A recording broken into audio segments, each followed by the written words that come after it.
हाँ बेटा, तो अब अम,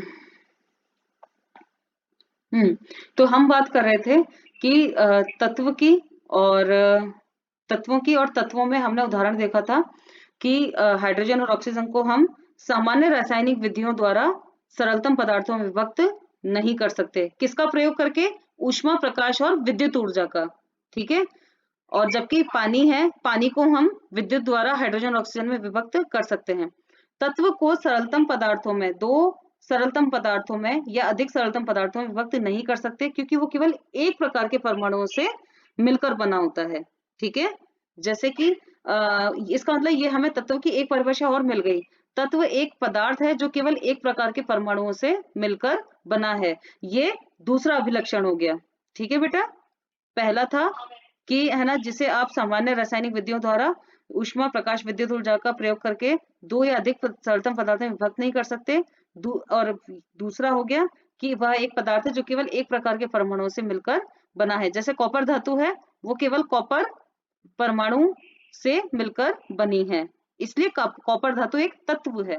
आयरन धातु केवल आयरन परमाणु से बनी है, इसलिए आयरन धातु भी एक तत्व है ना।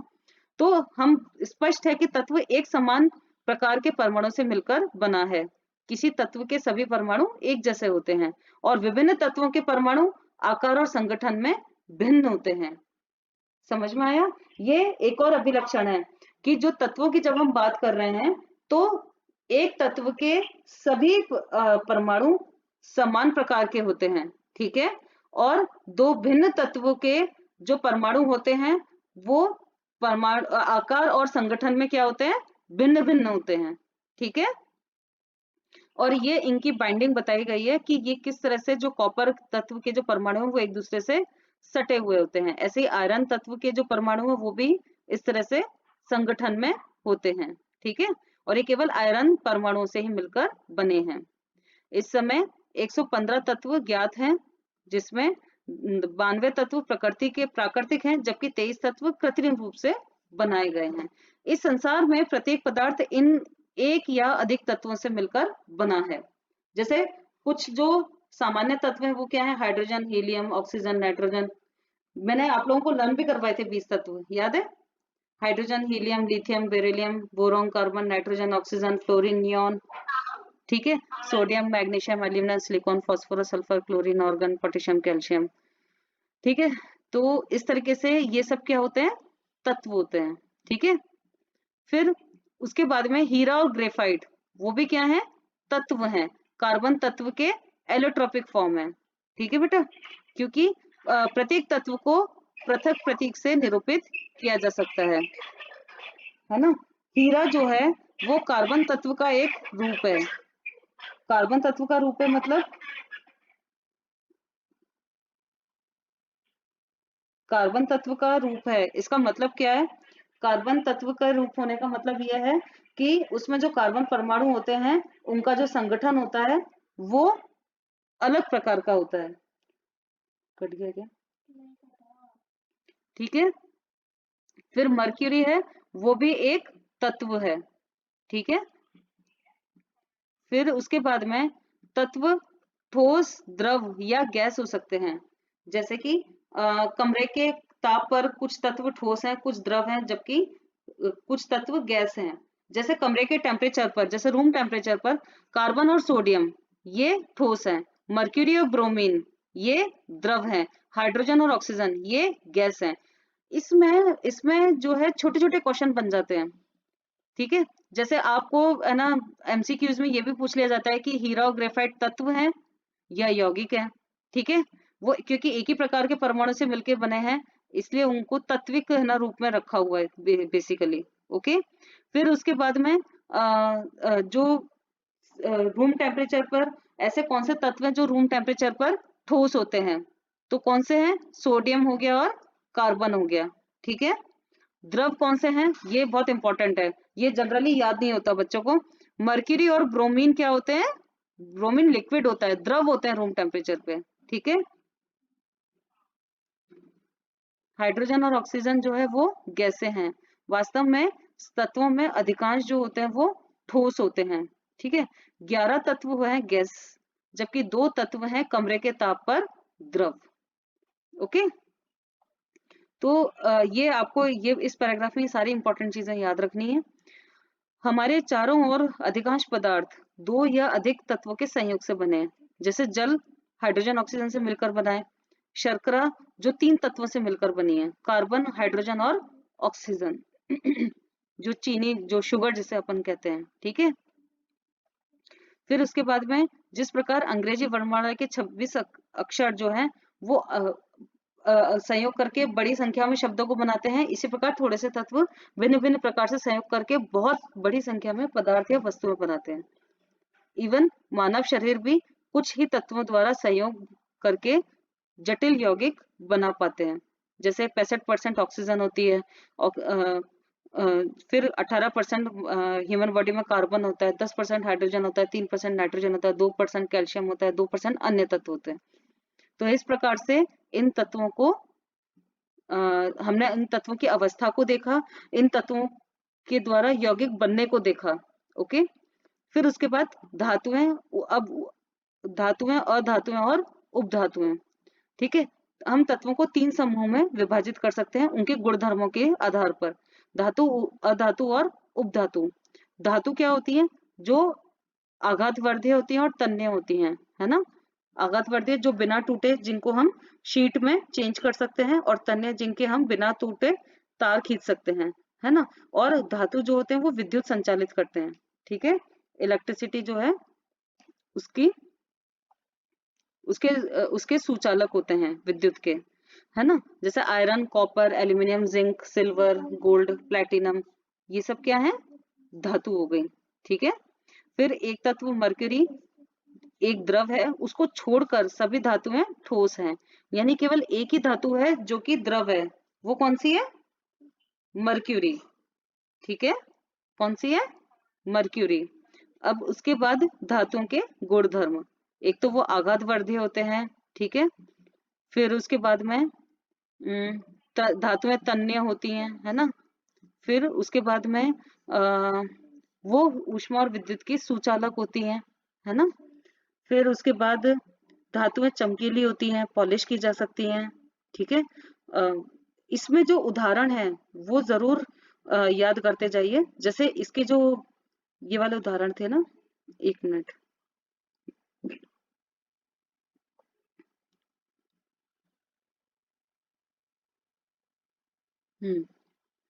जो विद्युत और ऊष्मा की सुचालक है उसमें आप, है ना, जैसे आप ये याद रखते हो, ये रख सकते हो, धातुओं में ऊष्मा का सबसे पुअर कंडक्टर कौन है? लेड, ठीक है। लेड एक ऐसी धातु है जो ऊष्मा को सबसे कम संचालित होने देती है। मर्क्यूरी धातु भी ऊष्मा का हीन चालक है। समझ में आया बेटा? लेड और मर्क्यूरी ये हीट को अपने अंदर से संचालित नहीं होने देते। समझ आया? ठीक है। धातुएं जो है विद्युत धारा के प्रवाह का बहुत कम प्रतिरोध करती हैं, ठीक है, और उच्च विद्युत चालकता प्रदर्शित करती हैं। और सबसे अच्छी विद्युत की चालक कौन सी धातु होती है? सिल्वर। लेकिन सिल्वर क्योंकि बहुत महंगा होता है, तो उसके अगला वाला जो उत्तम चालक होता है वो होता है कॉपर। तो इसलिए जो ज्यादातर वायर होते हैं किसके बनाए जाते हैं? कॉपर के बनाए जाते हैं। इसका अनुसरण गोल्ड, एल्यूमिनियम और टंगस्टन द्वारा किया जाता है। मतलब इसके बाद की धातुएं यही होती हैं। तो उसके बाद में, हाँ बेटा, मैम ये क्वेश्चन तो हमारे 8th में आ रखा है। हाँ आया होगा, 8th क्लास में ये सब आए हुए होंगे बेटा। अभी इसमें बहुत सारी चीजें आपको ऐसी दिखेंगी जो आपको लगेगा कि आप 8th क्लास में पढ़ चुके हो, लेकिन इसमें और भी ज्यादा डेप्थ में जाएगा आगे बात। जब ये चैप्टर देखेंगे ना, बहुत बड़ा चैप्टर है, इसमें जो सेपरेशन के मेथड है ना, अशुद्धियों के, वो आपने कभी नहीं पढ़े होंगे, ठीक है। आगे चलते हैं। फिर उसके बाद में धातुएं चमकीली होती हैं, ठीक है, ये हमें पता ही है। एंड आमतौर पर कठोर होती हैं, ठीक है। हाँ। लेकिन सभी धातुएं समान रूप से कठोर नहीं होती, है ना। एक धातु से दूसरी धातु में कठोरता बदलती रहती है। जैसे आयरन, कॉपर, एल्यूमिनियम, ये बहुत कठोर है, चाकू से काट नहीं सकते। लेकिन सोडियम और पोटेशियम बहुत सॉफ्ट है, मृदु है, जिनको आप चाकू से काट सकते हो। ठीक है। फिर धातुएं जो हैं वो प्रायः दृढ़ होती हैं, है ना। उनमें तनन सामर्थ्य होता है, मतलब वो बिना टूटे भारी भारों को रोक सकती हैं। जैसे आयरन उच्च तनन सामर्थ्य वाली अत्यंत दृढ़ होती है। इसके कारण आयरन धातुओं को सेतु या पुलों, भवनों और गर्डरों वगैरह में प्रयोग किया जा सकता है, जिनमें टेंसाइल स्ट्रेंथ ज्यादा हो, जो कि भारी वजन को उठा सके, है ना। सारी धातुएं तो नहीं कर पाएंगी, सोडियम और पोटेशियम नहीं कर सकते, है ना। तो इसके लिए हम आयरन धातु, मतलब आयरन धातु को स्टील के रूप में हम जगह जगह, बहुत सारी जगह, गर्डर्स में, रेल की पटरियों में, इन सब में यूज करते हैं। ठीक है। कमरे के ताप पर सारी धातुएं ठोस होती हैं। ठीक है। केवल एक मर्क्यूरी है जो द्रव धातु है ना। एक मिनट।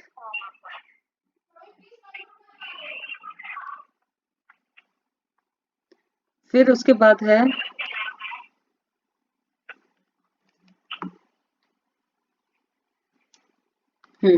फिर उसके बाद है बच्चों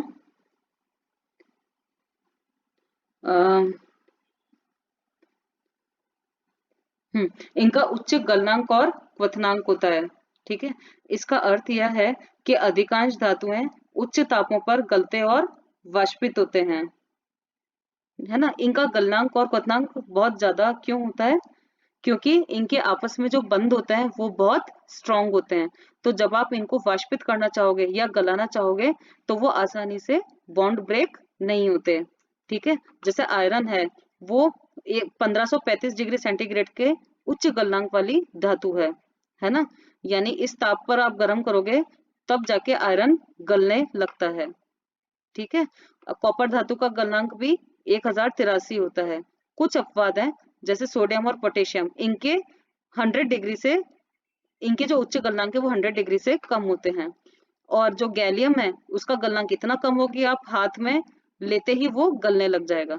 ये जो जितने भी कॉन्ट्राडिक्शन है ना, ये वाले, जैसे सोडियम पोटेशियम के जो गलनांक है वो कम है, गैलियम का गलनांक इतना कम है कि वो हाथ में ही गलने लग रहा है। तो ये सब आपको याद रखने चाहिए, बिकॉज इस तरह से इनके ऊपर बेस क्वेश्चन आ जाते हैं। ठीक है। धातुओं के घनत्व बहुत उच्च है, इसका मतलब धातुएं बहुत भारी होती हैं। जैसे आयरन का जो घनत्व है वो 7.8 ग्राम पर सेंटीमीटर क्यूब है, यानी 1 सेंटीमीटर क्यूब आयतन का आप आयरन लेते हो तो उसका वजन 7.8 ग्राम हो जाता है, जो कि बहुत है। लेकिन कुछ अपवाद हैं, अगेन सोडियम और पोटेशियम, इनके घनत्व बहुत कम होते हैं, बहुत हल्की धातुएं ये। ठीक है। फिर धातुएं सोनोरस हैं, वो आवाज पैदा करती हैं। ठीक है। ये तो ठीक है। फिर धातुएं जो हैं वो सिल्वर या ग्रे रंग की होती हैं, है ना। गोल्ड या कॉपर के अतिरिक्त ज्यादातर धातुएं सिल्वर या ग्रे रंग की होती हैं। कॉपर का रंग कैसा होता है? रक्त भूरा। और गोल्ड का पीला। ठीक है। उसके बाद है अधातुएं, है ना। अब जो धातुओं में हो रहा था वो अधातुओं में नहीं होगा, जैसे कि आघातवर्धन नहीं होगा, तन्य नहीं होगा, विद्युत चालित नहीं होगा, है ना। कुछ उदाहरण क्या हो गए? Carbon, sulphur, phosphorus, hydrogen, oxygen, fluorine, bromine, iodine, ये सभी मैं पीरियोडिक टेबल बताऊंगी, उसमें आप ये सब पढ़ोगे। ठीक है। फिर हीरा और ग्रेफाइट, ये क्या है? अधातुएं हैं और कार्बन के अपर रूप हैं। ठीक है। सभी कमरे के ताप पर सभी अधातुएं, ब्रोमीन के अतिरिक्त, है ना, जो कि एक द्रव अधातु है, वो सब ठोस या गैस होते हैं। ठीक है। वापस इसमें कॉन्ट्राडिक्शन आ गया, ब्रोमीन, ये आपको याद रखना है ना। हीरा और ग्रेफाइट अपर रूप में कार्बन के, ये याद रखना है। ओके। अब इसके बाद है इनके गुणधर्म, बहुत आसान है, जो कि इनसे विपरीत है धातु से, आघातवर्धीय नहीं है। ठीक है। जैसे आप उनको पतली चादरों में नहीं चेंज कर सकते।